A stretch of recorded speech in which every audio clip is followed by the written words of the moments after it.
காங்கிரஸ் ஆட்சி காலத்தில்தான் கச்சத்தீவு தாரை வார்க்கப்பட்டதாக விமர்சித்துள்ள அதிமுக பொதுச் செயலாளர் எடப்பாடி பழனிசாமி, கச்சத்தீவை மீட்க ஜெயலலிதா உச்சநீதிமன்றத்தில் வழக்கு தொடுத்ததாக தெரிவித்தார். இதற்கு பதிலளித்துள்ள தமிழ்நாடு காங்கிரஸ் தலைவர் செல்வ பெருந்தகை, 1984 எம்ஜிஆரும் அதன்பின் ஜெயலலிதாவும் காங்கிரசுக்கு ஆதரவு கொடுத்ததாகவும், அதிமுக ஆதரவில் 16 ஆண்டுகள் ஒன்றிய அரசு இருந்தபோது அதிமுக என்ன நடவடிக்கை எடுத்தது என்றும் அவர் கேள்வி எழுப்பியுள்ளார். இந்த நீதிமன்றத்தில் வழக்கு தொடர்ந்த நோக்கமே 1960ஆம் ஆண்டில் உச்சநீதிமன்றத்தில் ஒரு தீர்ப்பு வந்தது. அதன் அடிப்படையில்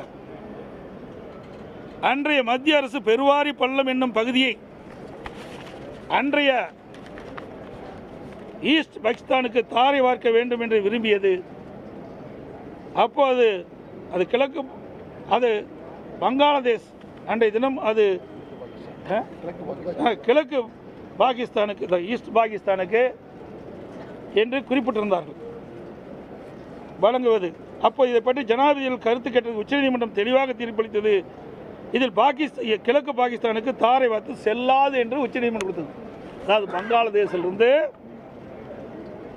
ஈஸ்ட் பாகிஸ்தான் கொடுத்தது செல்லாது என்று தீர்ப்பளிக்கப்பட்டது.